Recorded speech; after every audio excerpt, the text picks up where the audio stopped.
Hi everyone, this is Eric from Redefined Fitness, and if you notice I have a spine here. The reason why, in our post-rehab training, some of the common things that I see is something called tech neck.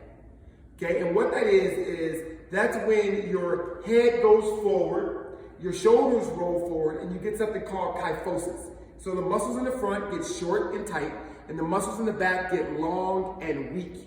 So it's a combination of being tight and weak at the same time. And people who are on computers a lot, people who are on their phones a lot, and people who spin and you have little children, all those things create to what we call tech neck. And what you're doing is you're ultimately compressing the vertebra in your neck, and then that can lead to arthritis, that can lead to many different problems, shoulder problems, neck problems, and lower back problems. So what I'm gonna do today is I'm gonna show you different exercises that you can do in order to get your spine to move better, put your spine back into alignment, and get your spine stronger so that your body can get back in alignment and you can get out of pain or you won't get pain, and we call that post-rehab.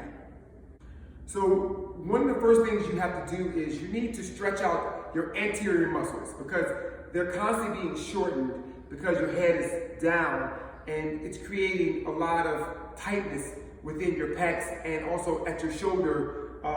So you gotta find in your house a wall, a doorway, and you're gonna put your elbow and your wrist on the wall, and you're gonna step forward with your leg, same leg with the arm up, and you're gonna stretch out your pecs.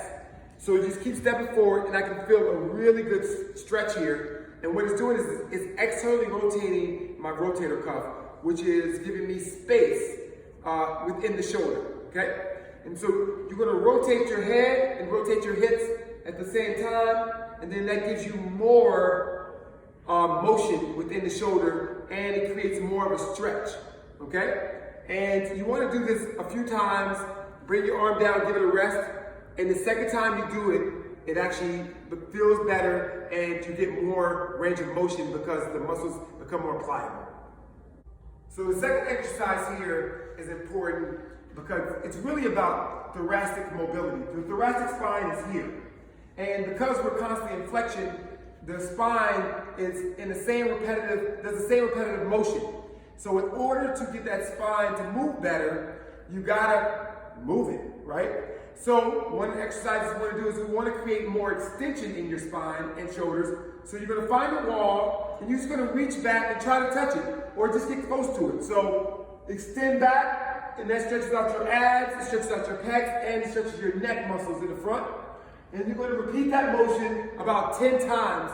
You want to do this daily, okay? After you do that, you want to get your spine to rotate. So get close to the wall, and I have pretty good rotation, so if you don't, turn your hips close to the wall and rotate like this, but at the end of the day, your spine loves this. Your spine needs this, and ultimately, you're gonna see that a lot of your pains will become relieved because your spine is moving better. All right, so you may have one of these, you may not, but if you don't have one of these, this is essential. You should have one of these in your home, a foam roller. I don't know what I would do without this thing. I use it all the time, and you can use it for self-myofascial release. But in our case today, we're going to use it for both self-myofascial release, and we're also going to use it to create more thoracic and cervical and lumbar extension in your spine. So you're going to put it on the ground, and you're going to put it right in your upper back, and you're going to first start off just massaging your spine. So just going back and forth and just loosening it up. And you want to do this for about a minute or so. Then you want to go ahead and get extension in your neck by putting your hands behind your neck, protecting your neck, and putting your head back. And you might have heard that I just got a great release in my spine, and that's what you want. You want to keep that spine extended, and you can move from vertebra to vertebra. So if I move back an inch, it goes to a different part of my spine. And you want to get really good extension. And what you want is you want to do it as far as your body will let you go. When you stretch, you don't want to push it. Go as far as your body will let you go. Please try these 3 different types of stretches, and I guarantee you'll get great results, and you'll feel a lot better.